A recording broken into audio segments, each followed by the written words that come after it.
Assalamualaikum warahmatullahi wabarakatuh. Waalaikumsalam warahmatullahi wabarakatuh. Bismillahirrahmanirrahim. Alhamdulillahirabbil alamin wassalatu wassalamu ala asyrofil anbiya'i wal mursalin sayyidina wa maulana Muhammadin sayyidil awwalin wal akhirin wa ala alihi al-akramin wa radhiyallahu ta'ala an washabihi wa tabi'in amma ba'd. Al-mukarramun wal mukarramun, Bapak-bapak, ibu-ibu, adik-adik sekalian yang dirahmati Allah Subhanahu wa taala. Yang pertama dan utama, tidak lupa saya mengucapkan ucapan takdiman wa takriman khusus kepada Sohibul Hajah, Sohibul Bait, pimpinan dari Majelis Fikrul Mustanir Al-Mukarram Ustadz Mehmet, dan juga para alim ulama, para asatid, bapak-bapak, ibu-ibu yang hadir di majelis yang mulia ini.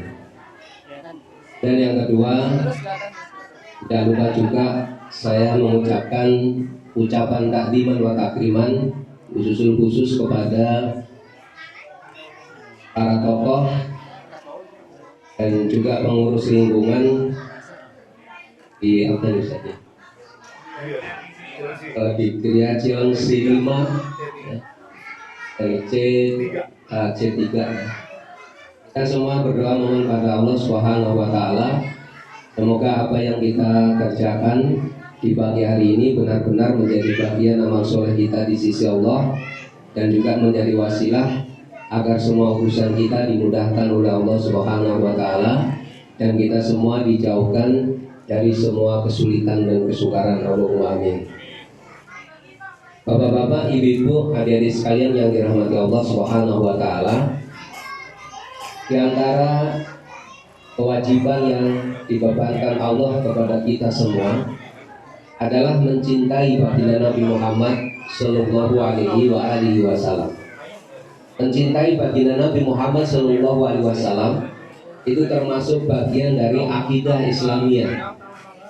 Siapa saja orang yang mencintai baginda Nabi Muhammad sallallahu alaihi wasallam itu menunjukkan bahwa imannya atau tauhidnya itu dalam keadaan kuat dan kokoh. Baliknya, kalau ada orang mengaku beriman kepada Allah Subhanahu wa taala, mengaku beriman juga kepada Al-Qur'anul Karim, tapi dia tidak mencintai baginda Nabi Muhammad sallallahu alaihi wasallam, maka keimanannya patut untuk dipertanyakan. Sehingga kecintaan kita kepada baginda Nabi Muhammad sallallahu alaihi wasallam itu istilahnya harga mati, tidak boleh ditawar-tawar. Bahkan kecintaan kita kepada baginda Nabi Muhammad sallallahu alaihi wasallam itu harus kita tempatkan di atas kecintaan kita bahkan kepada dua orang tua kita, kepada orang yang paling kita sayangi di dunia ini, termasuk semua apa yang ada di muka bumi ini. Kecintaan kita kepada mereka tidak boleh mengalahkan kecintaan kita kepada baginda Nabi Muhammad sallallahu alaihi wasallam.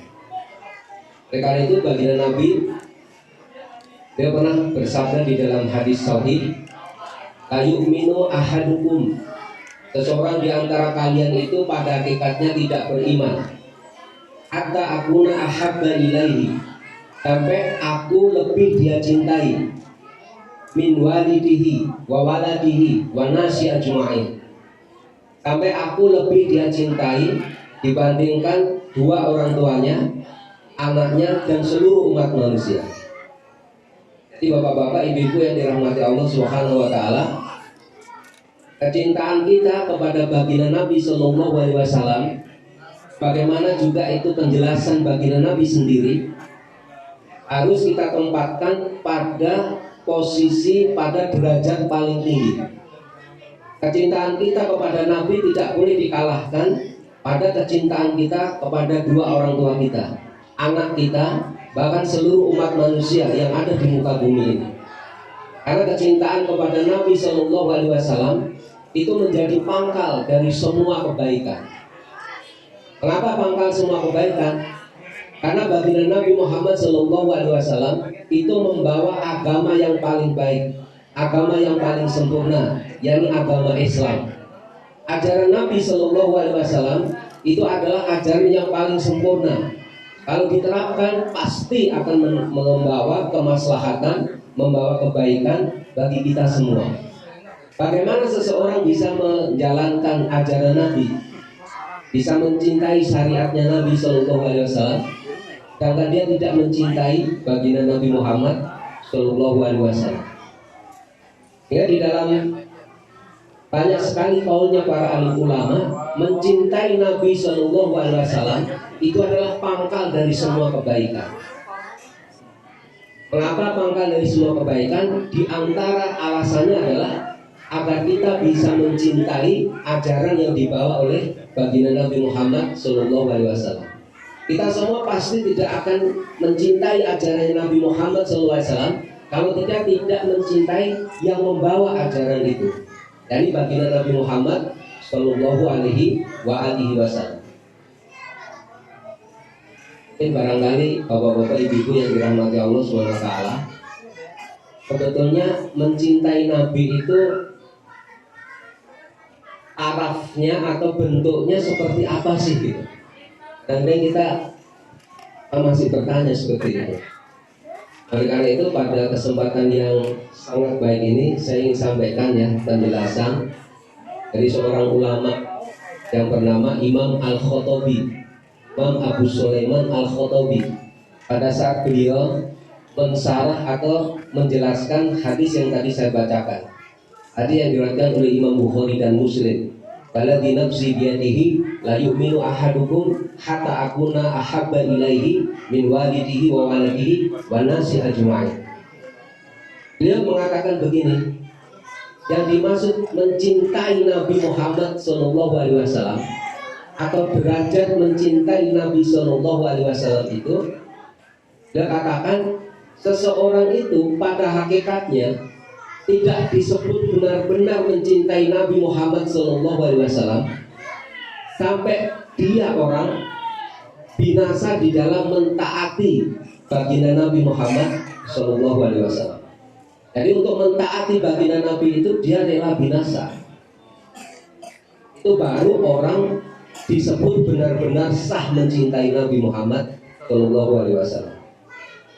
Jadi kalau seseorang belum sampai pada tataran ini, maka hakikatnya orang itu tidak disebut mencintai Nabi sebelum dia sampai mentaati Nabi SAW, menjalankan semua perintah Nabi SAW, istilahnya tanpa dipilih dan dipilah-pilah lagi. Kemudian kata beliau selanjutnya adalah, dan dia lebih mengutamakan keridhaan Nabi di atas keinginan-keinginan dirinya sendiri. Yang disampaikan oleh Imam Abu Sulaiman Al-Khattabi, seorang ulama hadis. Jadi lebih mementingkan ridhonya Nabi Muhammad SAW dibandingkan keinginan dirinya sendiri. Kalau Nabi tidak ridho, walaupun sesuatu itu kita sukai, maka pasti itu akan ditinggalkan. Sebaliknya, kalau sesuatu itu membuat Nabi SAW ridho, maka pasti dia akan kerjakan, pasti dia akan tunaikan. Meskipun untuk menunaikan dan mengerjakan sesuatu yang menjadikan Nabi itu ridho, dia harus istilahnya mengorbankan keinginan-keinginan dirinya. Itu orang baru disebut mencintai Nabi Muhammad SAW. Jadi bapak-bapak, ibu-ibu yang dirahmati Allah, mencintai Nabi Muhammad itu harus diwujudkan dalam bentuk mentaati baginda Nabi Muhammad SAW. Dan yang kedua, harus lebih mengutamakan keridhaan Nabi SAW dibandingkan keinginan-keinginan diri kita sendiri. Kalau kita masih mendahulukan kepentingan diri kita sendiri dibandingkan keridhaan Nabi Muhammad SAW, pada hakikatnya kita belum disebut mencintai baginda Nabi Muhammad SAW. Karena itu para ulama yang lain menjelaskan, mencintai Nabi Muhammad itu harus diwujudkan dalam bentuk dabu ang syariatihi, Dakwaan syariat itu maksudnya adalah membela, menerapkan syariatnya baginda Nabi Muhammad Shallallahu Alaihi Wasallam. Dan mengikuti Nabi Muhammad Shallallahu Alaihi Wasallam itu adalah kunci agar seseorang mendapatkan kecintaan dari Allah Subhanahu wa Ta'ala. Di Al-Quran kan disebutkan yang insya Allah kita hafal semua nih barangkali. Ini di majelis yang mulia ini Fikrul Mustanir banyak yang sudah hafal ini ayatnya. Di Al-Quran di dalam surah Ali Imran ayat 31 Allah berfirman, "Qul in kuntum tuhibbunallah fattabi'uni yuhibbukumullah." Katakanlah wahai Muhammad kepada mereka, jika kalian benar-benar mencintai Allah, maka ikutilah saya. Niscaya Allah akan mencintai kalian. Jadi bapak-bapak, ibu-ibu yang dirahmati Allah, kalau kita ini disebut sebagai orang yang mencintai Allah dan Allah benar-benar akan mencintai kita juga, jalannya adalah mentaati baginda Nabi Muhammad Shallallahu Alaihi Wasallam. Ittiba kepada baginda Nabi Muhammad Shallallahu Alaihi Wasallam. Makanya Imam Ibnu Katsir itu di dalam tafsir Ibnu Katsir beliau pernah menjelaskan ayat ini begini. Jadi ayat yang mulia ini, maksudnya surah Al-Baqarah ayat 31 ini merupakan pemutus, kata beliau, bagi siapa saja orang yang mengaku mencintai Allah tetapi dia tidak berjalan di atas jalannya baginda Nabi Muhammad SAW, maka sesungguhnya dia pendusta di dalam klaimnya atau di dalam dakwaannya. Dia katakan begini, hadil ayah hakimatun ala kulli man idda'a mahabbatallah wa laysa huwa ala tariqatil muhammadiyah wa dinin nabawi fa innahu kadhibun fi da'wa fi nafsil amri hatta yattabi asyar al-muhammadiyah fi jami'i aqwalihi wa ahwalihi. Jadi seseorang itu, kata beliau Imam Ibnu Katsir, sesungguhnya telah berdusta kalau mengaku mencintai Allah pada saat dia tidak berjalan di atas agamanya baginda Nabi Muhammad Shallallahu Alaihi Wasallam dan berjalan di atas jalannya baginda Nabi Muhammad Shallallahu Alaihi Wasallam. Makanya bapak-bapak, ibu-ibu yang dirahmati Allah, kalau kita ingin dicintai oleh Allah, satu-satunya jalan adalah mengikuti syariatnya baginda Nabi Muhammad SAW, berjalan di atas dinnya baginda Nabi Muhammad SAW. Makanya ahli hikmah itu berkata begini, bapak-bapak ibu-ibu, yang penting itu bukan mencintai, yang penting itu dicintai. Tidak ada gunanya kalau ada orang mengaku mencintai Allah tapi tidak dicintai oleh Allah. Ya sama seperti nggak ada gunanya, misalnya ada cowok atau cewek ya, bapak-bapak ibu, ada cowok mengaku ini si fulana itu mencintai saya mencintai dia juga. Tapi setelah di cross check ternyata si fulana tidak mencintai, dia tidak dicintai si fulana. Makanya kata Al-Hikmah mengatakan begini, laisa sya'nu antuhibba wa inama sya'nu antuhabba. Perkara yang hebat itu bukan kamu mencintai, tapi dicintai. Kalau kita mencintai Allah, tapi kalau nggak dicintai Allah, apa gunanya? Iya nggak? Cintanya bertepuk sebelah. Ini mohon maaf bapak-bapak ibu-ibu, ini kita rada serius nih ya. Emang nggak bisa guyon nih ceritanya. Kayaknya Ustaz Mehmet nih nggak tahu nih ngundang saya nih. Ya agak serius-serius begitu. Nah, kadang-kadang kita hidup ini harus rada serius. Karena hidup itu memang harus dikelola dengan sangat serius. Itu kata ahli hikmah, bahwa yang hebat itu bukan mencintai tapi maksudnya dicintai oleh Allah. Nah, jadi mentaati baginda Nabi Muhammad SAW, mengikuti sunnah Nabi, mengikuti syariatnya Nabi Muhammad SAW, itu adalah kunci agar seseorang benar-benar dicintai oleh Allah.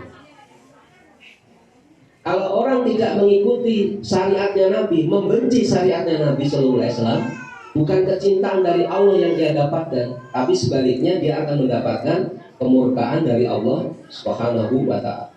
Di Al-Quran Allah mengancam orang-orang yang menyelisihi perintahnya Nabi.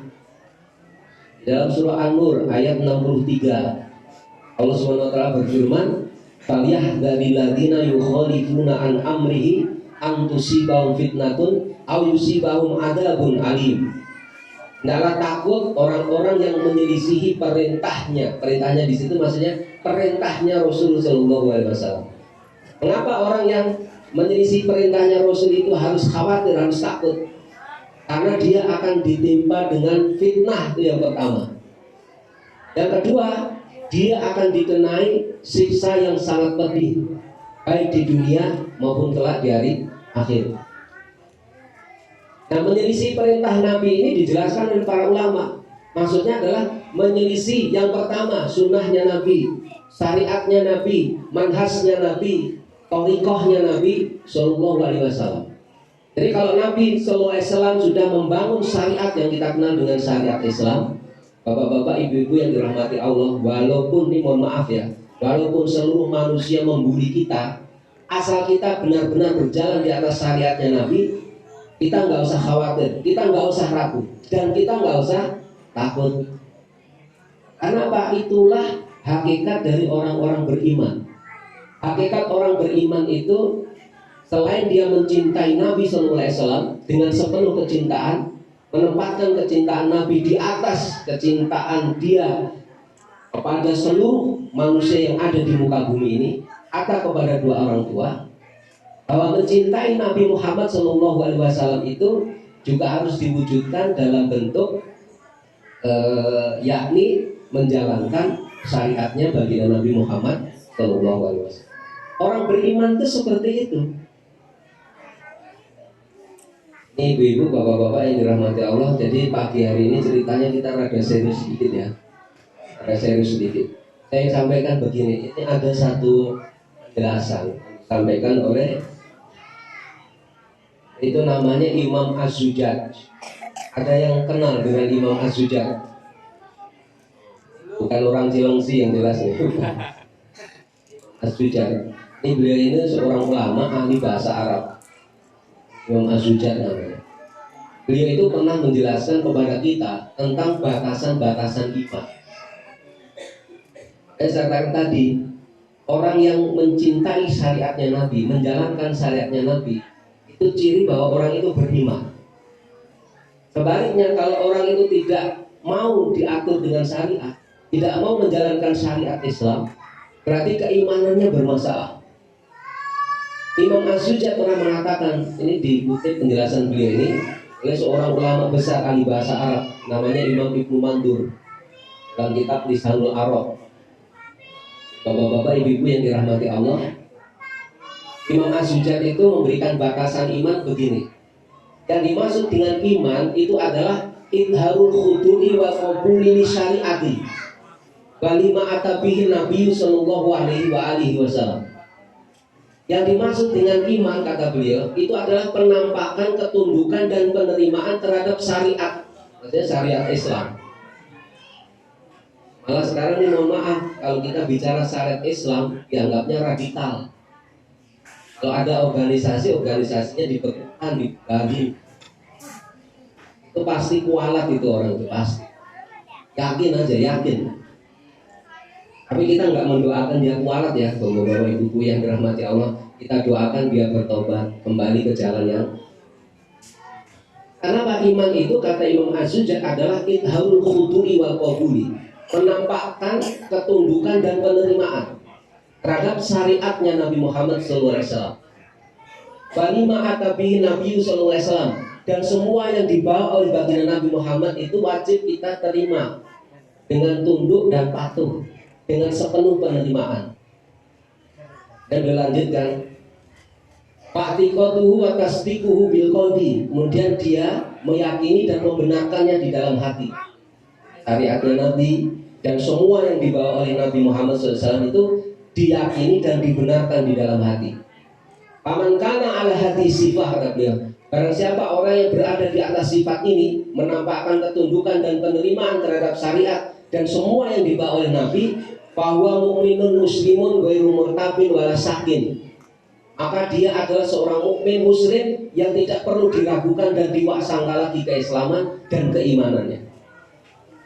Makanya begini, kalau kata para ulama, kalau ada orang mengaku beriman, kok dia masih tidak menampakkan ketundukan dan menerima syariat Islam, maka keimanan dan keislamannya masih perlu dipertanyakan atau diragukan.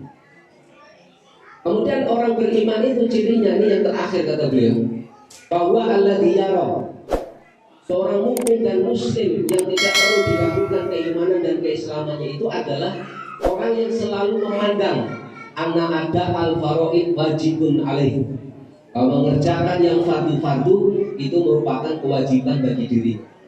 Makanya nggak ada ceritanya orang beriman sampai tidak mau melakukan apa yang difardukan oleh Allah dan Rasulnya. Kalau misalnya di antara kefarduan itu salah satu ajaran penting yang dibawa oleh baginda Nabi Muhammad SAW, dan itu termaktub di dalam Al-Quran Karim, adalah mencintai anak yatim. Bapak-bapak, ibu-ibu yang dirahmati Allah, anak yatim itu betul-betul disayang oleh baginda Nabi SAW, dan itu termasuk bagian dari ajaran Nabi Muhammad SAW. Makanya kalau kita mengaku beriman dan Nabi SAW menyuruh kita untuk berbuat baik kepada anak-anak yatim, maka tidak ada pilihan lagi bagi kita kecuali kita menerima dan tunduk patuh sepenuhnya. Itu kira-kira. Jangan sampai kita meragukan perintahnya baginda Nabi Muhammad SAW. Jadi semua apa yang diajarkan Nabi, semua yang dibawa Nabi, kita wajib terima dan tunduk patuh. Kemudian kita berusaha untuk melaksanakannya. Nah, itu orang beriman, orang yang muslim sejati disebutnya. Kalau belum bisa seperti itu, berarti imannya masih patut untuk dipertanyakan. Oleh karena itu, bapak-bapak, ibu-ibu yang dirahmati Allah SWT, di dalam Al-Quran itu saking pentingnya ya, kita memperlakukan anak-anak yatim itu dengan baik. Itu diantaranya adalah di antara sifat-sifat orang yang buruk disebutkan di dalam Al-Quran itu adalah orang yang suka menghardik anak yatim. Makanya kalau di lingkungan kita ini ada anak-anak yatim, alhamdulillah ya, Al-Mukarram Ustaz Mehmet buat majelis ini untuk mewadahi kegiatan-kegiatan yang baik. Maka tidak ada alasan sebetulnya kecuali untuk memberikan dukungan dan bantuan. Jangan berdiam diri kalau ada saudara-saudaranya melakukan kebaikan, kita tidak istilahnya memberikan kontribusi. Kalau nggak bisa memberikan kontribusi secara langsung, minimal mendoakan. Jangan dinyinyirin ya kalau istilah bahasa. Jangan. Karena apa? Aktivitas yang mulia itu diantaranya di dalam Islam adalah memelihara anak yatim, dan memelihara lagi mungkin nanti kalau ada janda dan seterusnya itu bagusnya dipelihara. Ustaz Mehmet sudah tertawa-tertawa ya. Kita aminkan ya ibu-ibu ya. Amin.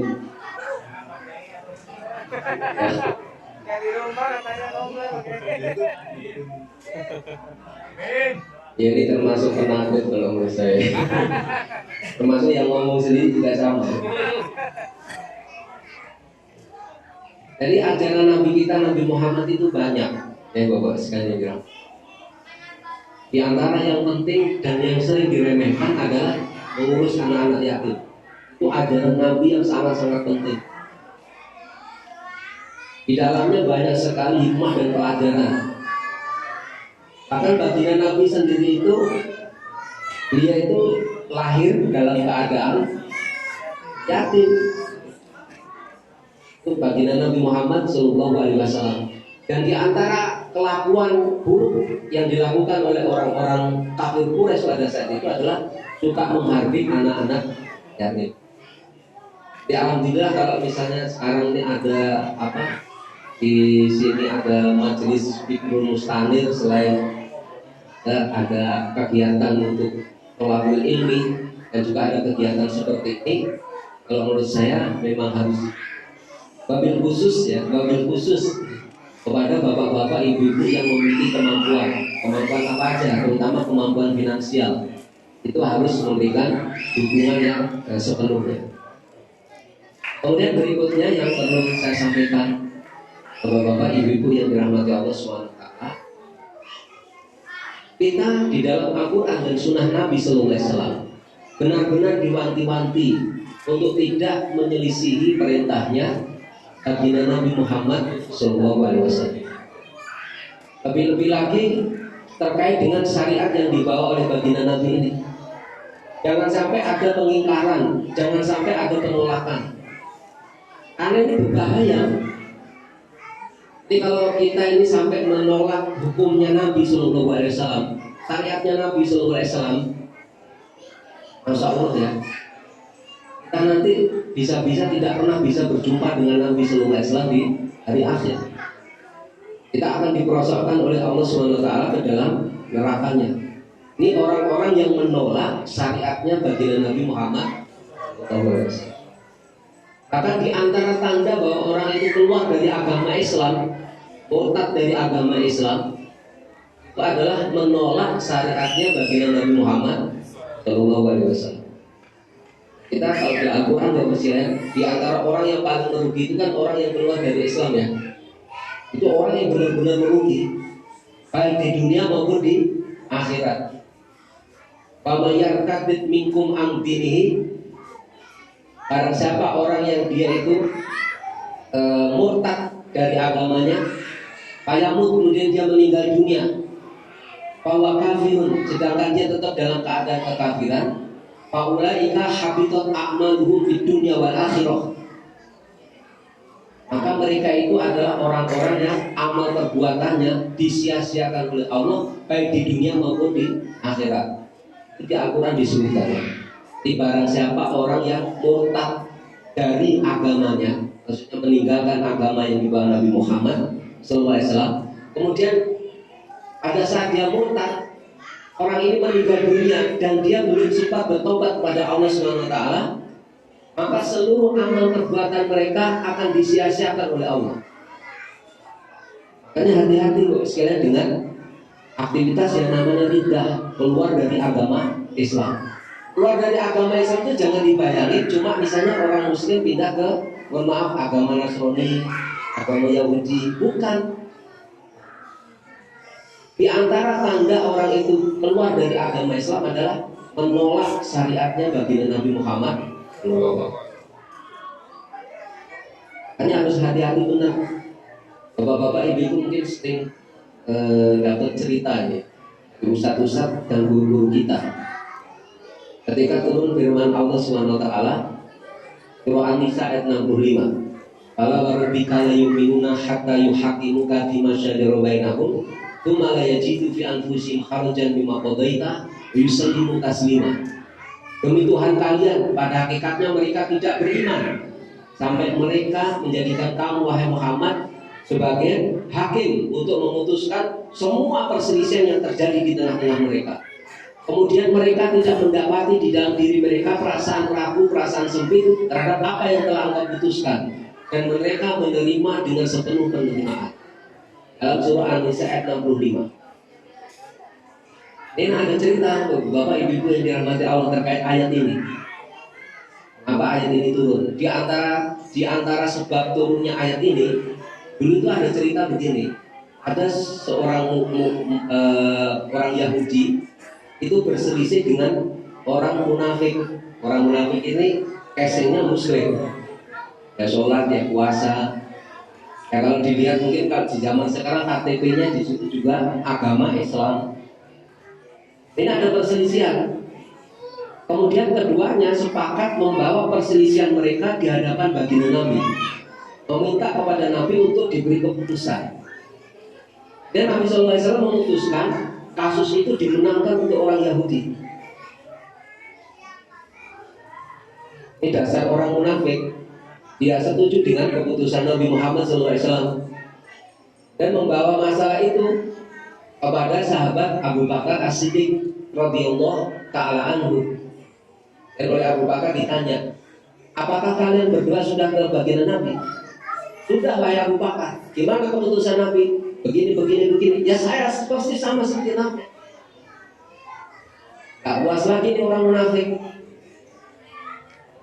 Pergi ke Umar bin Khattab. Nah ceritanya, ini bapak-bapak ibu sering lah dengar cerita ini. Aku sampai ke Umar bin Khattab, mereka juga bertanya kepada Umar bin Khattab atas persoalan mereka. Ditanya dengan pertanyaan yang sama oleh Umar bin Khattab. Apakah kalian berdua sudah ke Nabi? Dan bagaimana keputusan Nabi? Begini. Ini terima ini sama keputusan Nabi. Ente tunggu dulu di sini. Orang munafik tadi disuruh nunggu aja di situ.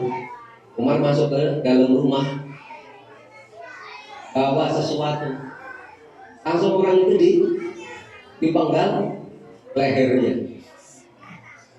Dan orang pada rame nih.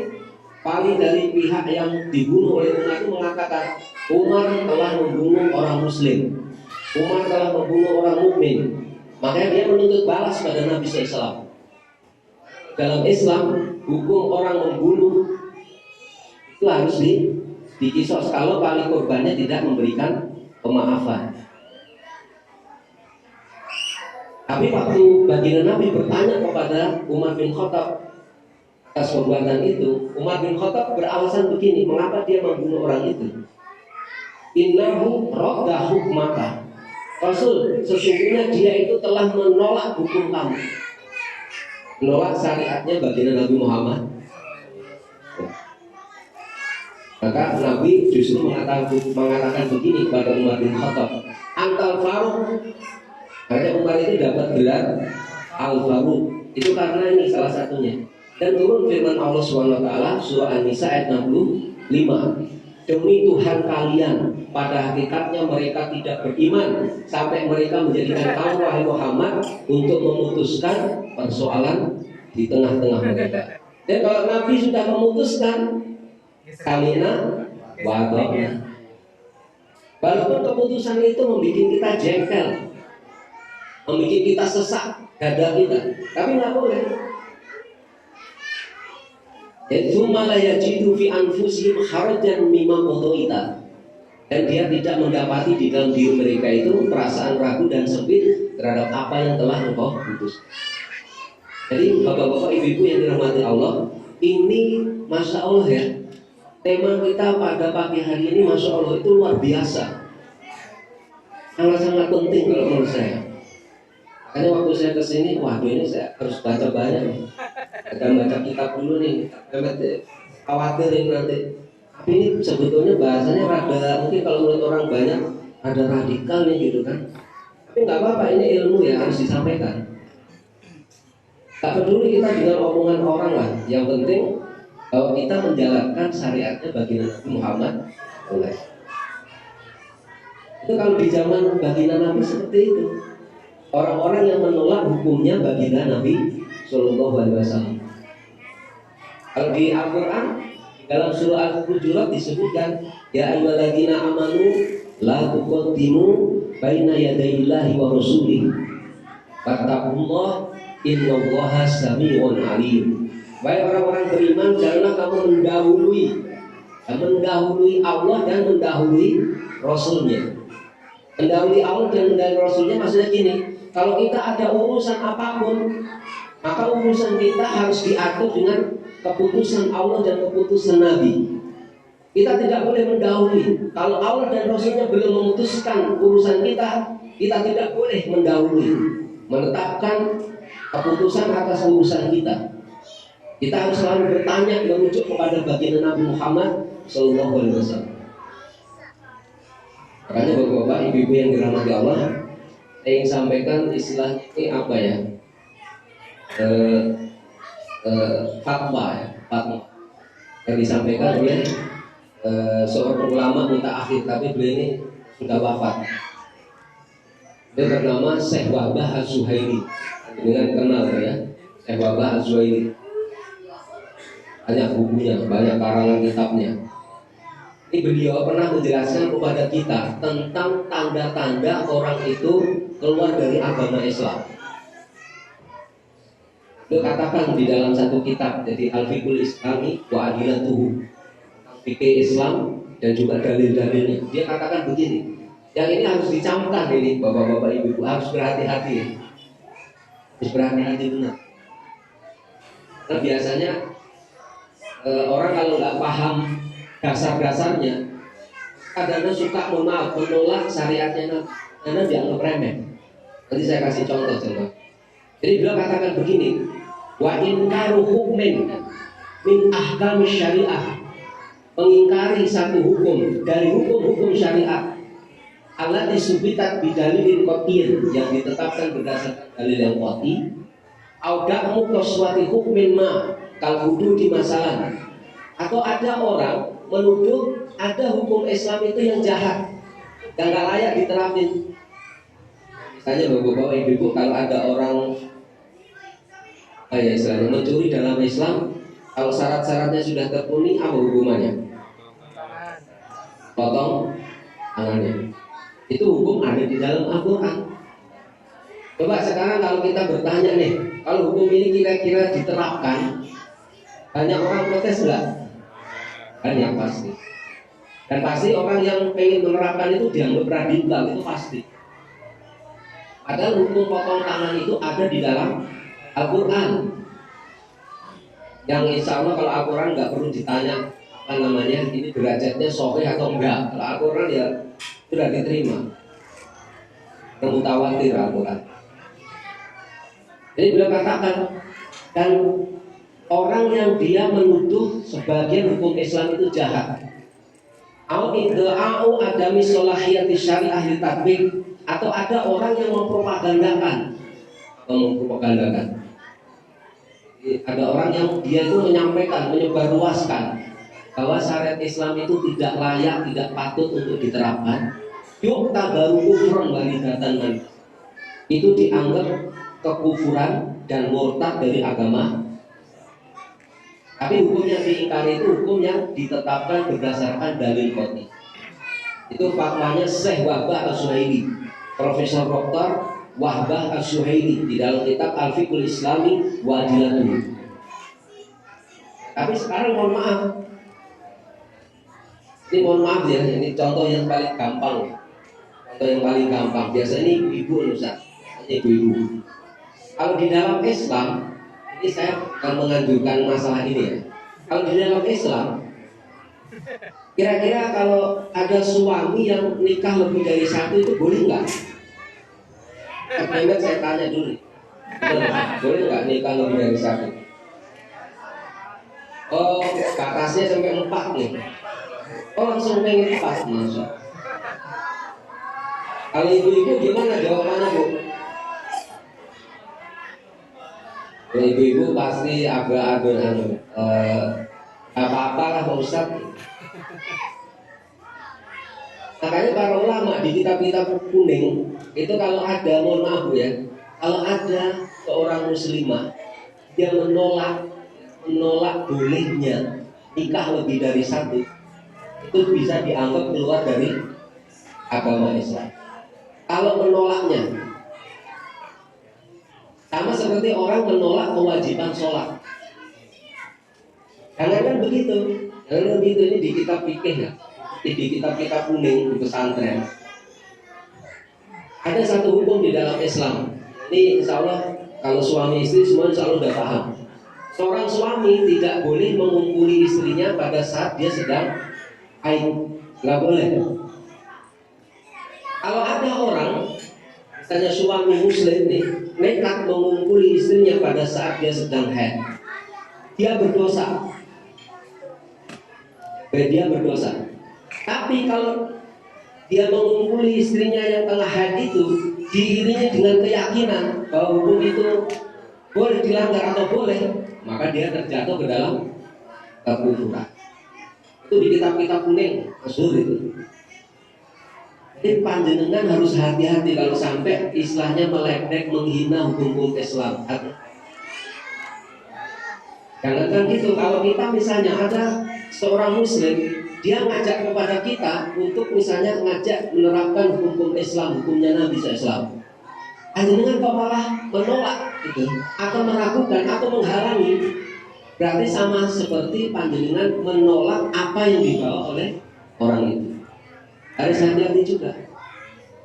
Nah sekarang ini mohon maaf masyarakat kita karena saking bodohnya terhadap Islam, perkara-perkara yang benar-benar berbahaya ini dianggap biasa aja. Ya kan, bapak-bapak ibu kan gitu ya. Malah sama agama Nabi Muhammad ini malah takut.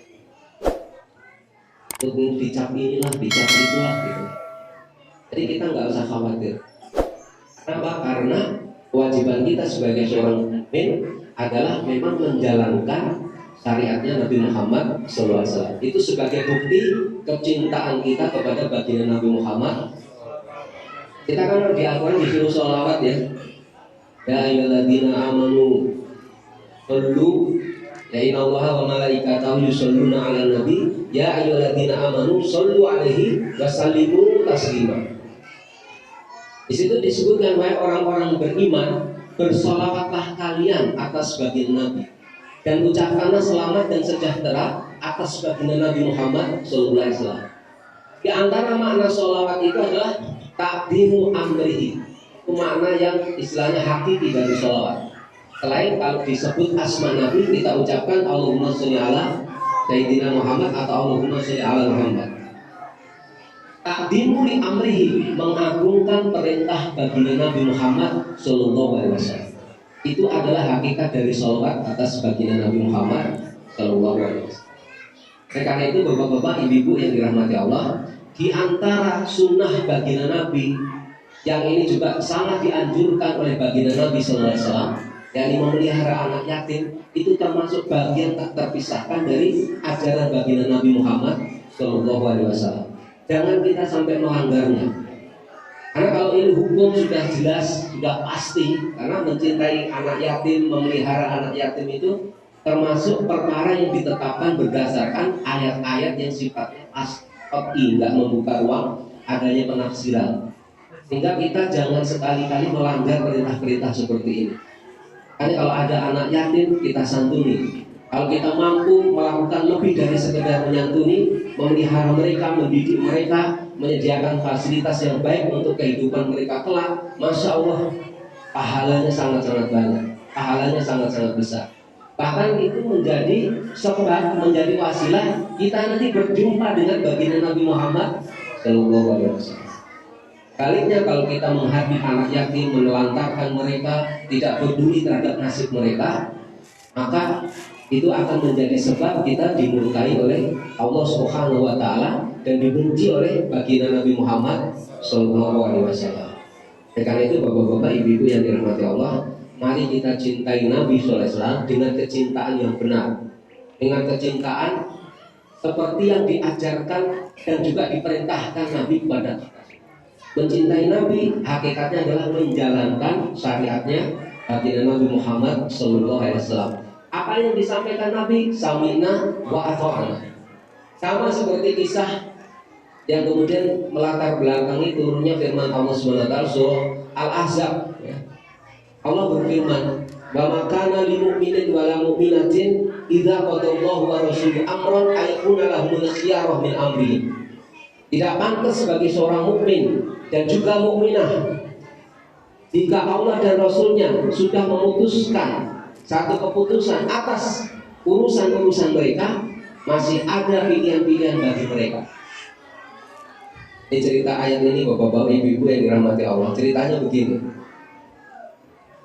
Baginda Nabi itu dulu punya anak angkat, namanya Zaid. Dulu namanya Zaid bin Muhammad. Karena nasabnya memang tidak kepada Nabi SAW, akhirnya diganti Zaid bin Haritsah.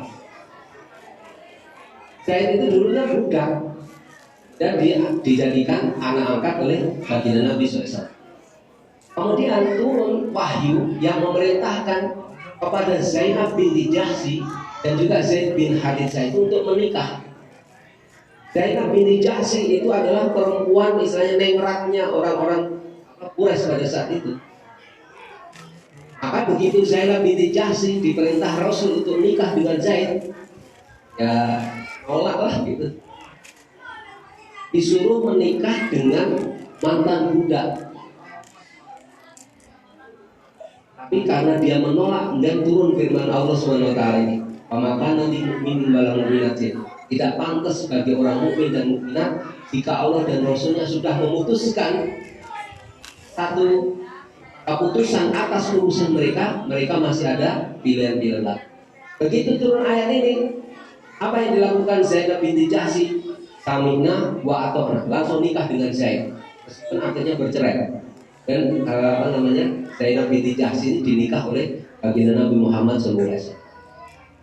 Nah, itu sikap orang-orang beriman terhadap apa yang diperintahkan Nabi. Nah, perintah Nabi ini banyak, selain sholat, zakat, puasa, macam-macam. Masuk di antaranya bapak-bapak ibu menyantuni anak-anak.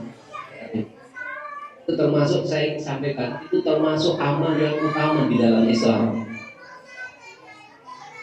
Lebih-lebih lagi kita kalau menginfakkan, memberi pada anak yatim itu sesuatu yang paling kita cintai, itu paling bagus. Infak yang paling bagus itu adalah menginfakkan apa yang kita cintai. Di Al-Quran disebutkan, lan tanalul birra hatta tunfiqu mimma tuhibbun. Sekali-kali kalian tidak akan pernah mendapatkan kebaikan, surganya Allah SWT. Tidak pernah mendapatkan keimanan, karena bir di situ bisa artinya surga, iman, ya, atau kebaikan. Sampai kalian menginfakkan apa yang kalian cintai. Makanya bapak-bapak ibu kita kalau memberi seseorang itu yang terbaik. Jangan istilahnya sisa-sisa ya. Jangan. Kita usahakan. Meskipun kalau kita diberi sisa-sisa oleh saudara kita, jangan ditolak juga, karena itu ada barokahnya juga. Nabi mengatakan suruh mukminin barokatun, sisanya orang beriman itu barokah. Jangan disepelekan juga, jangan merasa terhina juga kalau kita diberi oleh saudara kita sesuatu yang sifatnya bekas atau nggak boleh terhina. Dan juga kita nggak boleh kemudian merasa terhina kalau memberinya yang tadi yang bekas atau yang kurang baik. Jangan merasa terhina. Tapi kita berusaha untuk memberikan kepada orang lain, wabil khusus kepada anaknya itu dengan pemberian yang paling baik. Jadi itu kira-kira yang bapak-bapak, ibu-ibu yang dirahmati Allah, mungkin yang bisa saya sampaikan pada pertemuan yang penuh keberkahan ini. Yang intinya, mari kita cintai Nabi SAW dengan cara menjalankan ajaran baginda Nabi Muhammad SAW. Dan di antara ajaran Nabi Muhammad yang sangat penting itu adalah menyantuni anak-anak yatim. Sedangkan keutamanya, masya Allah, di dalam hadis-hadis dituturkan sangat banyak. Dan di Al-Quran Allah benar-benar mengancam bagi siapa saja orang yang suka menghardik anak-anak. Mari kita cintai anak yatim, kita cintai ustadz-ustadz kita.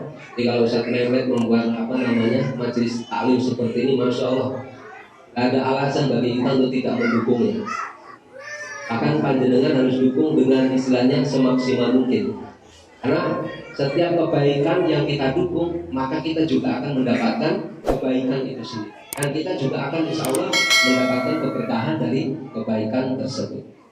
Jangan pernah kita bapak-bapak ibu-ibu yang dirahmati Allah menganggap remeh atau menganggap itu perkara yang ringan, sesuatu yang sifatnya termasuk perbuatan baik.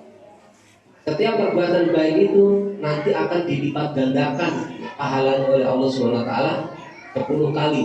Itu di Al-Quran 10 kali ya, 10 kali atau lebih dari itu, kita tidak tahu.